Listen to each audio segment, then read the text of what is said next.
The Louder Than Life 2026 lineup has officially dropped, and this festival was one that I attended last year, so I was definitely keeping an eye on it for this year. Do have some thoughts on the whole festival as itself from last year and what they can do differently, but I kind of wanted to just focus on the original lineup that they're dropping here and kind of compare it to the other festival lineups we're seeing out and kind of where I'm putting it in my rankings so far. I do want to have an official festival rankings list before everything starts. It's just kind of hard because they're all throughout different parts of the year and they all don't drop at the same time. But let's just get into Louder Than Life 2026 lineup drop. And just off the bat, comparing it to last year is what I'm mainly going to be doing. I thought last year the 2025 lineup was the best lineup of any festival of that year, and I think I was probably right personally. I mean, this is all going to be opinion based, but you can let me know how you feel.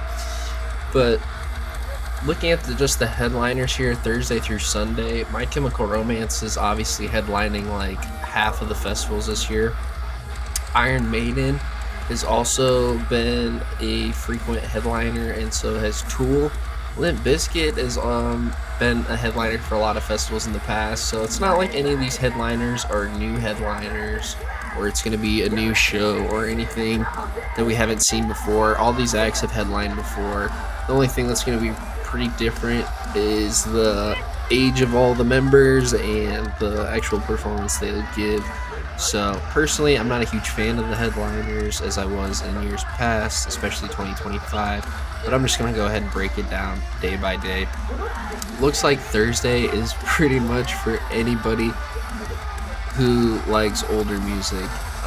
Which my thing about Louder Than Life is they do a really good job about incorporating every style and every genre into one festival into one day, and I feel like that either turns out amazing or turns out very poorly, and in this case I think it turned out kind of poorly.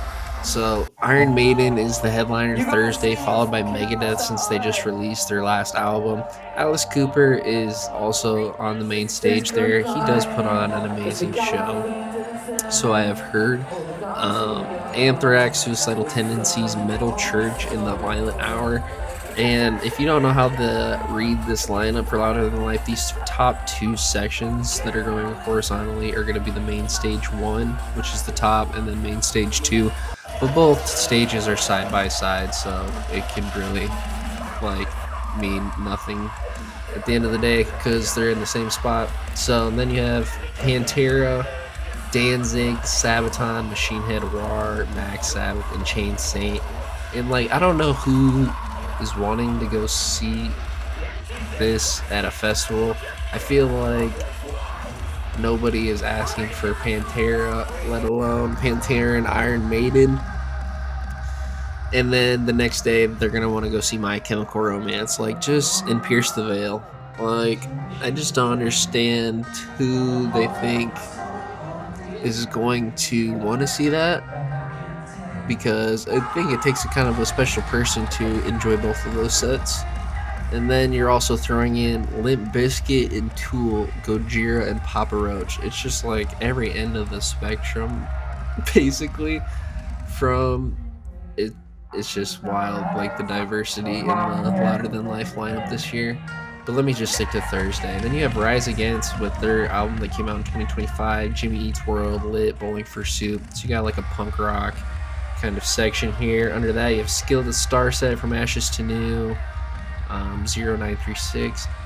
It says Skillet Special Pyro Show, which is probably the only way people are going to check these sets out. I don't really understand the groupings of that. It's kind of just radio rock, so if you like radio rock, that's pretty much your stage. This is my favorite stage. I'm assuming this is going to be the Loudmouth stage as well as last year. The Loudmouth stage was the best stage in 2025 by a mile, but it's mostly metalcore bands, if I had to guess. Is really how you can kind of tell for all of the Loudmouth, and kind of looking across, it looks like this is the most consistent metalcore across the board. So I'm assuming this is the Loudmouth stage, but this is my favorite stage set for the day here on Thursday, and it's Fit for a King headlining, and Fit for a King is amazing. Currents, which are amazing. Era is amazing. So Currents just released an EP last year. Era's releasing an album this year. Fit for a King released an album last year. All great projects. Make Them Suffer has been touring in the States in 2025. I saw them as well. Volumes like Moss to Flames and Cane Hill. Personally, if I was going to Louder Than Life, I think this year I would probably just stick to this stage all day. And if you're looking at the map at all, which I'll kind of have popping up randomly a lot, the Loudmouth stage was last year was by the camping entrance, so and that also has the most shade as well. Last year was really hot all of the days of the festival besides Sunday, so this is also another reason why the Loudmouth stage is the best stage in my opinion. So if it was up to me, I would probably post it up at this stage the entire day, looking at the lineup, and then maybe check out the headliners at night. But under that, I cannot pick out this band's name, and I feel kind of embarrassed that I cannot do it. It's obviously a deathcore band if you are looking at the rest of the bands. After the Burial, the Acacia Strain, of You Are Born, of Osiris, Signs of the Swarm, King 810. Some good bands in there. After the Burial, the Acacia Strain. I like the Acacia Strain's latest album. Under that is probably what was the Kentucky Kingdom stage last year. It looks like they are moving that stage out, which is good because that stage was terrible last year. It was a pain just to get in and out with the volume of people that they were trying to push in. So that was honestly just an awful time last year. I maybe saw one or two bands because you'd have to go in a separate like entrance queue. So if you know like the cattle rail situation to get into the festival, imagine a huge entrance like that with no cattle rails, and it's just a bunch of people everywhere and you don't know where the line starts or ends, and then everybody's trying to get there at the same time for the one set that everybody wants to see, and then nobody actually gets in and sees it. And then it was 90 degrees out, so you're just miserable the whole time in the baking heat. And the Kentucky Kingdom is smack dab in the center of the festival grounds, so you're walking from one end to the other, and then to actually get in, and there's no coverage in sun or anything, so just a terrible time. Let's get into Friday though, as apparently I've spent 8 minutes just on the first day in the intro. So Friday, like I said, it's gonna be My Chemical Romance, A Day to Remember, which is always amazing. Taking Back Sunday, Coheed and Cambria, We the Kings, Ellis Dune, and Red Jumpsuit Apparatus. Now that's honestly kind of a cool main stage. It should be like a fun day if the weather's good. I wouldn't mind checking out that main stage the entire day. Pierce the Veil, The You, Sleeping with Sirens, Loathe, Get Scared, Lacey Sturm, and Ivory. I don't know why Flyleaf wouldn't just perform with Lacey like they did last year, but that makes no sense, especially because they're also touring. But I honestly have no idea. So I feel like that's kind of the same like genres. Like most of the day is kind of like similar, because then you have the Pretty Reckless, The Warning, Bad Flower, Scene Queen. I don't know any of these other bands. Going down further though, I don't understand all of these little tiny subtexts on your poster, because it's Chad Gray, I believe is the name, but it's just terribly written, who is the singer of Mudvayne, and Mudvayne played there last year, so I'm not understanding why Mudvayne wouldn't just play again. And then you have Calvera playing Roots album in full with Alyssa White Glutz. And then it says Soulfly, Mushroom, yeah, Butcher Babies. It's just kind of a cluster of text here, and I don't really understand what is going on. Because it has an asterisk by Alyssa White Glutz, and then down here at the bottom it says Primer 55, asterisk Earshot, Dry Kill Logic, 40 Below Summer. Oh, those are special performances. Oh, I see. I was reading the entire thing wrong. That's embarrassing. So, Alyssa White Glutz just was the singer of Arch Enemy, and she recently left, so I don't know what she's really going to be performing there. she's gonna start a solo career. What? President, I just saw them, and their stage presence and everything is really cool with the production of an arena tour like the Bad Omens tour. I had no idea how this is gonna hold up. Headlining a festival like Louder Than Life, where it's open air and the production's pretty limited, and generally, I don't think this is gonna end well for President. But they've headlined stuff in the past, so they'll probably get their name out there anyway. I just think it's wild that they have 7 songs out and they're on the same level as Fit for a King, Kublai Khan, and Sleep Theory, who have all released multiple albums already. Just wild. I saw President literally like 2 days ago with the Bad Omens tour, and their entire set list was the entire discography. Like, it was 7 songs. That's just crazy to me.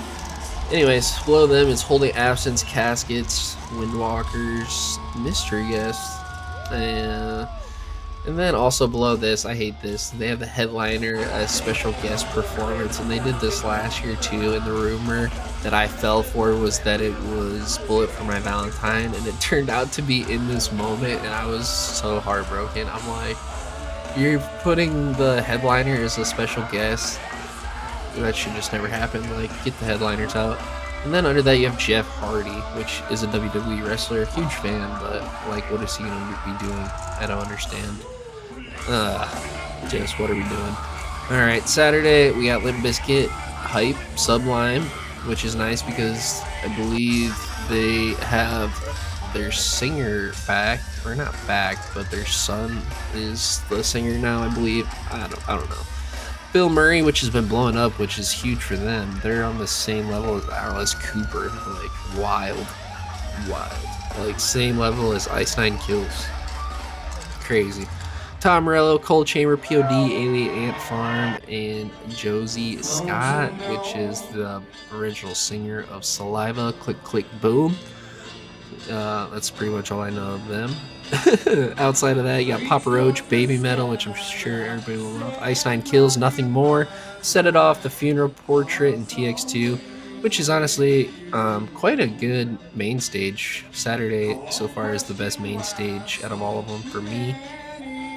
If you could do some little better on the undercards, but if you think about it, a lot of these bands on main stage that are starting, they're going to be starting later in the day, like at 2 o'clock.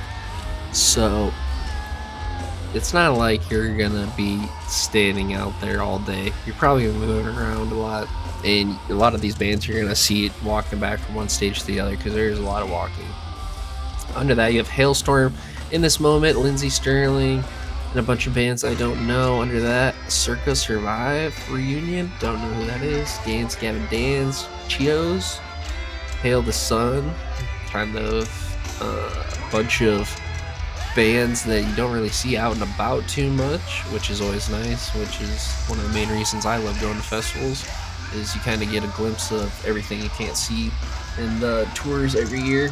Under that, you got Kublai Clan, Boundary, Spite, Body Snatcher, Peeling Flesh, Fox Late, Heavy Hitter. Now, that is a loudmouth stage. It's got to be, because that's going to be a violent stage. Under that, a bunch of more bands I don't know. Blood for Blood headlining at Soil. I genuinely haven't heard of any of these bands, so I'm sorry. I've heard of Doobie, but outside of that, no idea. So for me personally, Saturday I would honestly spend most of the day at the Loudmouth stage again, or at main stage. And then ending off on Sunday is Tool, Danny Eiffelman, The Prodigy, I have no idea what that is, Ministry, Filter, Toadies, Gojira, Mastodon, Black Label Society, Deathlock, Animals as Leaders, Between the Buried and Me, Rivers of Nile, Killswitch Engage. Ooh, did not see this. Black Veil Brides, Atreyu, which Black Veil Brides was on the main stage last year, but it kind of makes sense for them to be over here. I would think Killswitch Engage would be headlining the Loudmouth stage, and because that's where Atreyu was last year. They were at Loudmouth stage, but that should be a good set, or stage set for the day. Under that, you got Under Oath, Thrice, Alex on Fire, a bunch of more bands I haven't heard of that I'll have to check out. And then under that, Sleep Theory, The Home Team, a lot of these bands I have not heard of. I've heard of 200 Stab Wounds. I've actually seen them live with Whitechapel. Oh shoot! Under that though, Sunday we have 156 Silence headlining this, and then Greyhaven, Aviana, Villanova, Resolve. Yeah, that's where I would be. That's amazing. I did not know 156 Silence was headlining this stage. I'm assuming this bottom stage is that Kentucky Kingdom stage, and then it's gonna be, looks like, outside of the Expo Center this year, which is good. I kind of worry about the sound bleed from the other stages because last year Kentucky Kingdom really sheltered that stage well from a lot of the sound bleed, and a lot of the other stages do have a lot of sound bleed. So sorry I went on rambling a lot about this set list lineup situation that they're doing. I just feel like it's going down in quality. Like, I just don't understand the Jeff Hardy WWE Superstar thing. I don't understand some of these choices in the headliners. I understand that they want to be different headliners than the rest of the festivals, but they're not. My Chemical Romance is literally on 3 of the 5. What is it? Danny Weimer presents festivals this year. Limp Bizkit is also Incarceration. Iron Maiden, I feel like, is also somewhere else, and I believe Tool is somewhere else. I don't think any of it is very like original. Like, you can only see this headliner here, which is basically what I want. I want them to make me choose to go to a certain festival for a certain headliner, and I want that headliner to be amazing and blow me away. And it just feels like we're getting a lot more of the copy and paste for these festivals, especially these bigger ones. It feels like they can kind of just money gouge and try to make it as most profitable as it can be. And it really just sucks that that's what a lot of these major festivals are becoming. It'd be nice if there could be somebody starting something new, but a lot of these other concerts lack the funding connections and other stuff, so they kind of need these big corporations to get behind them. But that is my thoughts. If you did watch this long video, I do appreciate you for watching, and I will see you in the next one.